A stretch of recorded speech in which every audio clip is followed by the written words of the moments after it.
7월 15일 기준으로 어제까지 S&P 500이 한 4.8% 정도 빠졌고요. 나스닥이 7.3% 빠졌습니다. 일주일 반 정도만 놓고 보면 상당히 큰 폭의 하락이죠. 근데 이런 예상치 못한 큰 폭의 주가 하락이라는 게 매년 한두 번씩 있습니다. 과도한 주가 상승 때문에 좀 주가가 빠졌다고 해서 AI 기반의 펀더멘털 세 자체가 꺾이고 이거는 좀 과도한 해석이라고 보는 거예요.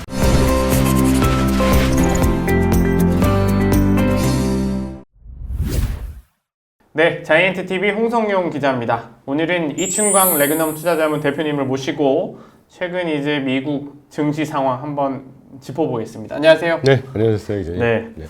또 대표님께서 레그넘 투자자문을 대표를 맡고 계신데 최근 이제 미국 전체 ETF 상품들을 잘 추리시면서 또 미국 전체 증시 상황을 꿰뚫어보고 계시잖아요.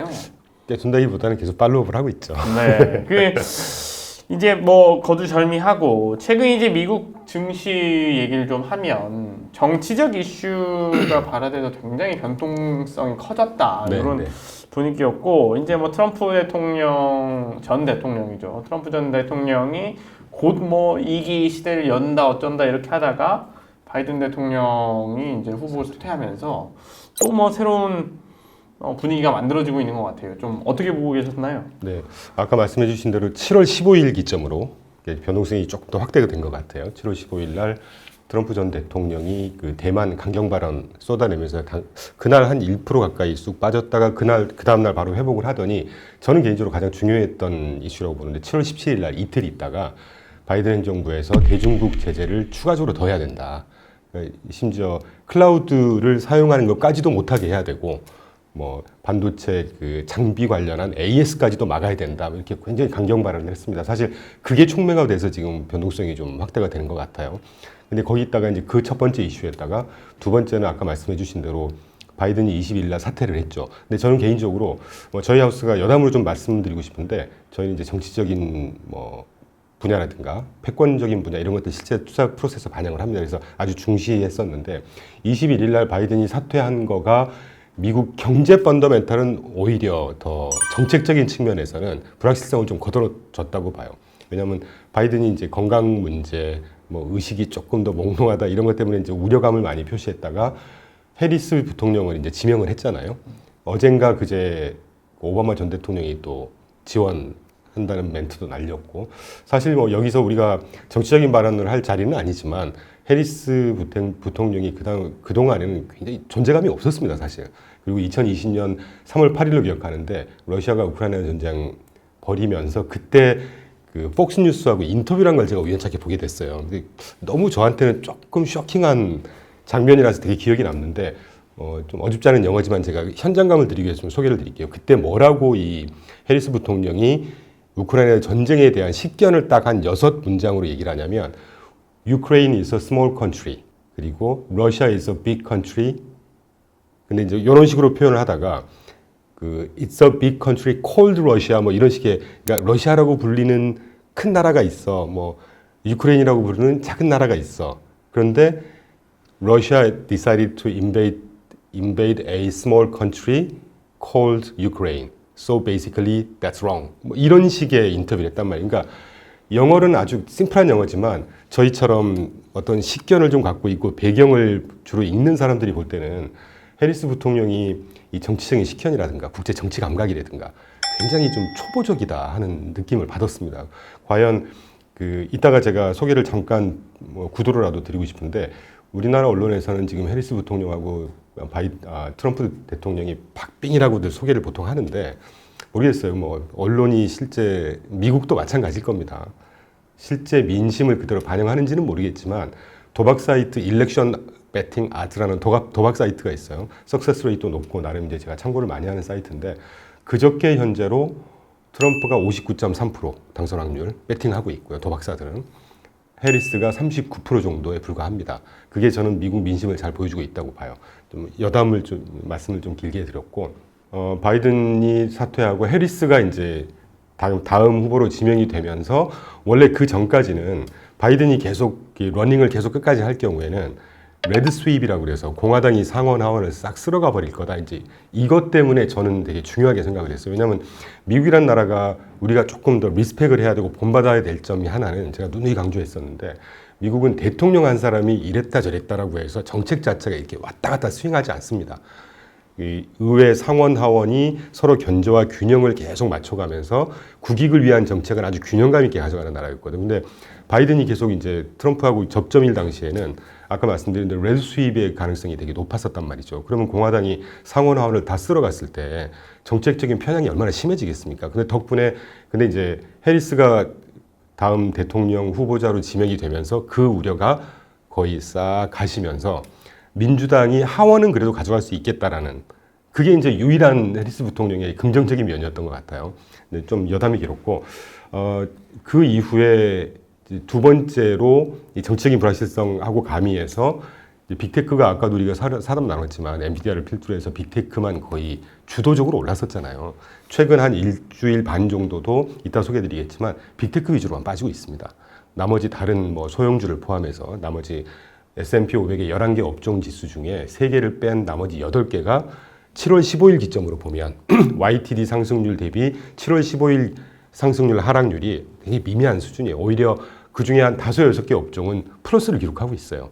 그러니까 뭐 투매라든가 뭐 전반적인 막 나몰라라 그냥 막 주식을 다 팔아야 되고 뭐 이런 분위기는 사실 아니라는 것이죠. 근데 중요한 건 이번 주에 오늘 저녁부터 발표가 되겠죠. 마이크로소프트부터 다음 날 ARM이라든가 메타라든가 이제 실제 빅테크들이 이번 주에 거의 다 발표가 되고 이제 8월 초 정도 될 겁니다. 엔비디아가 마지막으로 발표를 하는데 이제 그 친구들의 실적 발표를 봐야 이 빅테크 변동성이 좀 더 확대가 될 건지 아니면 여기서 조금 더 최근 며칠은 조금 더 잠잠해지는 것 같아요.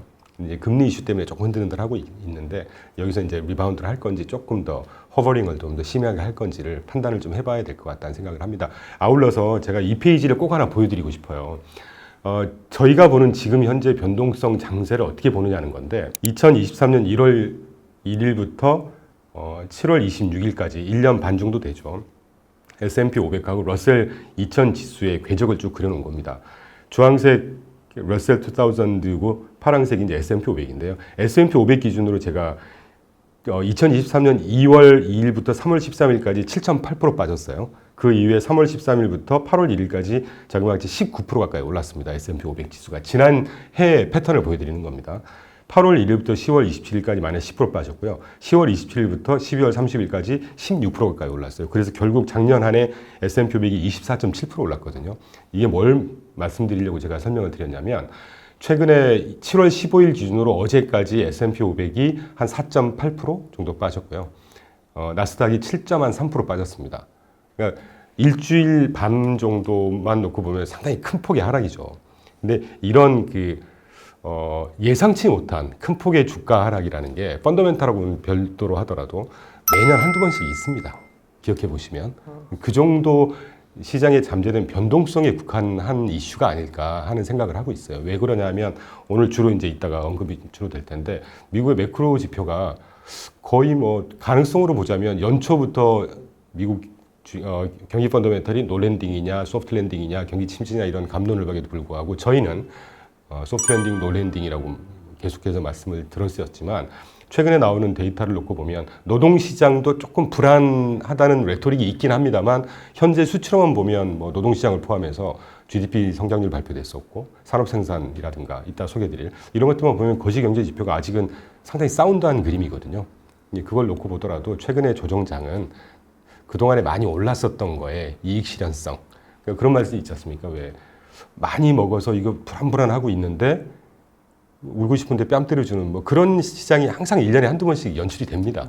그 정도 시장에 지나지 않는다는 생각을 하고 있죠. 네. 최근에 변동성이 뭐 어떤 특별한 뭐 모멘텀이 달라진 것보다도 뭐 1년에 한두 번은 오는 그 정도의 뭐 조정장이지 않을까라는 얘기를 하셨고 정치적 이슈들이 계속해서 영향을 미치는 가운데 증시 변동성도 조금씩 확대되는 모습을 보였다가 또 줄어들었다가 뭐 이 실제로 이 M7이 갈지는 말씀 주신 대로 이제 오늘 이제 7월 30일인데 이제 다음 날 이제 다음날 새벽부터 이제 메타부터 해서 쭉쭉 실적 발표가 나오는데 그것들 좀 확인해 봐야 될 것 같다라는 네. 말씀이셨습니다. 이제 트럼프 트레이드라는 용어가 이제 해리슨 부통령이 지명되기 전에 한 일주일여 가운데서는 이제 막 거의 뭐 화두가 됐었던 것 같아요. 그래서 이제 트럼프 2기 시대를 벌써 준비해야 되고 트럼프 2기 시대가 오면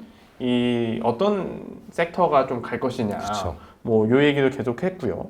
뭐 저희는 모릅니다만 일단은 뭐 대비를 해야 되니까. 중요한 문제죠. 그렇죠. 네. 지금 아까 말씀 주신 도박사들도 좀 유리하게 보고 있다고 하니 트럼프가 당선된다면 좀 관심을 가져야 될 섹터들이 있을까요? 당연히 있고요. 그 말씀을 드리기 전에 저희가 보는 트럼프 트레이드의 큰 그림을 간단히 좀 한마디만 하고 넘어가고 싶어요. 21일 날 아까 소개드린 대로 바이든이 사퇴하면서 이제 트럼프의 당선 가능성이 굉장히 저는 높아졌다고 보고 있습니다. 제가 정치 평론가는 아니지만 트럼프의 당선 가능성이 거의 뭐 2기 대통령이 되지 않을까, 두 번째 다음 대통령이 되지 않을까 하는 생각을 하고 있는데, 그렇기 때문에 트럼프 트레이드는 확실히 규명을 좀 하고 넘어가야 돼요. 지금 시점에서는. 먼저 그 3페이지에서 보시는 대로 아젠다 47이라는 게 있습니다. 지금은 많이 알려져 있죠. donaldjtrump.com이라는 사이트에 1기 대통령 끝나고 나서 이제 두 번째 재선에서 떨어진 다음에 야인 생활을 했었죠. 그러면서 트럼프 본인도 1기 대통령 재임 시절에 시행착오가 많았어요. 하다가 대통령이 된 거니까. 그래서 주변에 좀 믿을 만한 사람도 좀 없었고, 그래서 정책도 약간 어설픈 그런 정책이었는데, 이분의 아젠다 47 정책 공약집을 홈페이지에서 제가 쭉 정리를 하면서 새롭게 느낀 거는, 이 사람이 야인 생활하면서 굉장히 고민을 많이 했구나. 한번 경험을 했으니까. 그래서 주요한 것만 제가 뽑아갖고 왔는데, 그 중에 제가 몇 가지만 소개를 좀 드리면요. 가장 먼저 Fair Trade for the American Worker라고 해서 호혜주의죠. 호혜주의라는 거는 예를 들면 중국을 대상으로 한다면 중국이 우리한테서 이익을 많이 받았지 우리도 이익을 많이 봐야 돼. 그러니까 이게 이 티포텟이라는 겁니다. 뭐 관세 전쟁이라든가 이런 거가 예를 들 수 있겠죠. 다시 정리해드리면 보호무역주의가 더 이제 계속해서 유지될 가능성이 높고, 미국 우선주의죠. 참고로 1기 대통령 선거 때 마가 Make America Great Again, 요번에 Make America Great Once Again 이제 두 번이라고, 이제 그런 정책 기조가 예상이 되고, 그리고 불법 이민자 혜택을 이제 축소하고 없애버리겠다. 근데 이게 이런 표현만 놓고 보면 트럼프가 말도 안 되는 정책이다 이렇게 생각을 하고 있는데, 저는 친 트럼프도 아니고 친미도 아닙니다만 객관적으로 판단했을 때 불법 이민자가 미국 가서 아이를 낳으면 보험 혜택부터 그 국적까지 다 준다는 거예요. 저는 그렇게 합리적이지 않다고 보거든요. 그걸 정상화시키겠다는 겁니다. 그리고 그 미국이 잘 아시겠지만 그 약값이 의료비가 굉장히 비싸죠. 그래서 거대 제약사들을 압박해서 약값을 계속 인하시키도록 유도를 하겠다라든가, 또 뭐 좀 사회적인 이슈긴 하지만 미국의 베테랑들, 참전 용사분들이 홈리스가 되게 많다고 그러죠. 근데 그분들을 위해서 공공시설, 거주시설을 돈 얼마 들지도 않는다. 설치를 해서 그분들을 확실하게 대우하겠다라든가 이런 정책, 그리고 이제 군사 강국으로 다시 변모를 시키겠다라든가 이런 것들만 놓고 보면 미국 사람들 입장에서 보면 상당히 좋아할 만한 정책들이죠. 참고로 이제 말씀을 드렸고, 그래서 이런 몇 개 47개 현재까지 정책을 놓고 우리가 투자 관점에서 키워드를 3개 정도로 정리를 해보자면, 앞으로 이제 2기 트럼프 정부 때는 관세가 인상될 거고, 금리는 또 인하될 거고, 세금 인하될 거고, 이따가 또 다시 소개해드리겠지만 바이든 정부 때는 부자 증세, 이제 정책 기조가 증세 정책 기조였잖아요. IRA 법도 이제 그런 근거로 재원을 마련하겠다는 거였는데, 근데 트럼프 대통령은 1기 때도 그랬었지만 법인세를 31%인가였던 걸 25% 인하시켰고, 지지난주인가 블룸버그 인터뷰에서 개인적으로 나는 법인세를 15%까지 다시 또 인하시키고 싶다, 이런 이제 정책 기조를 보였단 말이죠. 그래서 뭐 세금 인하 시대가 올 것 같고, 그리고 이제 이 세 번째 이슈가 이제 아까 금리 인하라고 말씀드렸는데, 요 금리 인하 부분이 이따가도 좀 언급을 하고 싶습니다. 가장 불확실성의 요인 중에 하나인 것 같아요. 이분이 하는 얘기를 들어보면 금리는 인하인데, 실제 정책을 뜯어놓고 보면 아까 호혜주의, 중국 대상으로 중국을 배제시켜버리겠다 이러면 이제 중국발 디플레이션이 좀 끊어지면서 전 세계 공급망이 균열되고 하면 이제 수입 물가라든가 이런 것들이 좀 더 올라갈 거란 얘기죠. 그럼 자연히 또 금리는 인상되는 기조 아니겠습니까? 그러니까 이런 거 정책을 놓고 보면 금리는 인상될 것 같은데, 트럼프 대통령 이분이 하는 말을 들어보면 또 금리를 인하시키겠다. 이제 이런 것들이 좀 불확실성을 유발시키는, 참고로 말씀드렸고, 그럼에도 불구하고 제가 보는 트럼프 이분은 기본적으로 친시장주의자입니다. 기업인 아니겠습니까? 이제 그런 부분에 좀 집중하고 있고요. 참고로 지난 7월 18일 날 넷 데이비스 리서치에서 그 트럼프 트레이드 관련해서 이제 바이콜 셀콜을 발표를 했어요. 자, 간단히 소개해드리면 은행 규제 완화될 거다. 은행주 사라. 리쇼어링 관련한 참고로 2017년부터 트럼프 본인이 이 리쇼어링 정책은 시행해서 지금도 계속되고 있죠. 리쇼어링으로 혜택 볼 기업들을 찾아서 투자해라. 세 번째 M&A 완화될 거다. M&A 기조가. 그래서 뭐 좀 재밌는 게 그 NTR에서 저희가 이제 ETF만 투자를 하는 하우스잖아요. 그래서 반갑고 재밌었는데 M&A 관련 ETF를 찾아 투자해라 뭐 이렇게 얘기를 하더라고요. 좀 반가웠고 네 번째 전통 에너지 쪽에 투자를 좀 해라. 이제 전통 에너지라고 하면 이제 유가가 올라갈 거냐 그렇진 않고 유가를 더 충분히 그 시추를 해서 공급을 많이 해서 가격을 안정시키겠다. 그러면 유가는 안정되겠지만 시추하는 시추회사라든가 이런 회사들이 이제 투자를 하라는 얘기죠. 그리고 반면에 셀콜 두 가지를 주로 얘기를 했습니다. 풍력이라든가 신재생 에너지는 가격 하락 압력이 있을 거고 활동 자체가 줄어들 거다. 팔아라, 사지 마라. 두 번째, 제약주 아까 말씀드린 가격 인하 압박을 거세게 할 거기 때문에 제약주의 실적은 좀 떨어지겠죠. 뭐 요 정도가 우리가 간단히 볼 수 있는 트럼프 트레이드 방향 정도가 아닐까 하는 생각이 듭니다. 큰 정책 기조와 함께 이제 바이콜 셀콜 얘기해 주셨는데 이거 뭐 딱 정리해 주니까 간명해집니다. 이제 뭐 트럼프 2기 시대가 오면 뭐 올지 안 올지 모릅니다만 오면이 이제 뭐 전통 에너지라든지 뭐 금융주 이런 것들 조금 지켜볼 만하다라는 생각이 들고 셀콜은 이제 뭐 현재 바이든 정부에서 조금 집중했던 신재생 에너지라든지 그다음에 가격 인하 압박을 받는 제약주가 될 것이다 라는 말씀을 주셨고요. 그리고 이제 사실 트럼프 트레이드도 얘기를 해봤지만 그건 이제 트럼프 전 대통령이 당선될 때 얘기고 이제 뭐 해리슨 부통령도 만에 하나라는 표현을 쓰면은 안 되길 바라는 것 같으니까 가능성은 반반이니까요. 그러니까요. 네. 이제 뭐 갑자기 들어왔으니까. 네. 그러다가 이제 뭐 이 해리슨 부통령의 관련주도 한번 관심이 커지는 것 같은데 이 해리슨의 당선 가능성이 높아진다라고 하면은 민주당의 현재 녹색 정책을 들여다보는 게 맞다고 봐야 되나요? 당연하겠죠. 21년도에 인프라법 통과했고 11월 달인가로 기억하는데 그 다음에 22년도 8월 달에 반도체법 가장 중요한 이제 인플레이션 감축법 그게 이제 녹색 정책의 가장 그 대표되는 정책적인 입안했던 법안 아니겠습니까? 만약에 카말라 해리스 부통령이 당선이 된다고 하면 그 정책은 계속 유지가 되겠죠. 그리고 해리스 부통령이 되면 기존 정책에서 크게 바꾸지 못할 겁니다. 제가 알기로 해리스 부통령의 어떤 정책적인 배경이라든가 이런 것들이 그렇게 뭐 이렇게 두텁거나 그렇지 않다고 생각하고 있거든요. 그래서 기존의 정책을 계속 답습 내지는 유지하는 에도 불구하고 미국이란 나라는 아까도 소개를 좀 간단히 드렸지만 대통령 한 사람이 이렇게 해라 저렇게 해라 한다고 해서 막 정책이 스윙하고 그런 나라가 아니에요. 예, 그렇기 때문에 민주당과 공화당 그리고 자국을 위해서 어떤 방향으로 가는지를 봐야 미국이란 나라가 또 리스펙 해야 되는 또 한 가지가 그때도 말씀드렸던 것 같은데 국익을 위해서라든가 이 자국의 패권적인 지위를 유지하기 위해서라든가 하는 거는 민주당과 공화당이 갑론을박이 굉장히 심하게 하는 나라임에도 불구하고 항상 원보이스를 내기 때문에 정책 기조가 기존 바이든 정책 기조에서 크게 바뀌지는 않을 거다 하는 생각을 하고 있습니다. 그래서 뭐 해리스 후보와 관련한 어떤 뭐 해리스 트레이드는 그렇게 크게 신경을 쓰고 있지 않는 입장입니다. 저는. 네.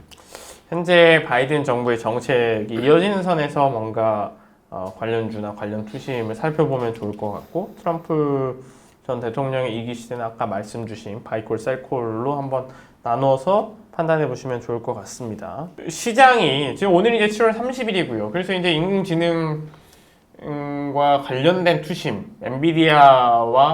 엔비디아를 위시로 한 이 반도체주들이 투심이 사실 작년부터 올해 상반기까지 쭉 이 시장을 이끌어 왔는데 불과 한 10일 정도는 이 좀 조정장이 지금 펼쳐지고 있습니다. 그래서 나온 얘기가 벌써 국내외 언론 모두가 인공지능 버블 뭐 이런 얘기를 하는데 그냥 궁금한 건 그런 거예요. 사실 저희 구독자님들도 그래서 하락장이야?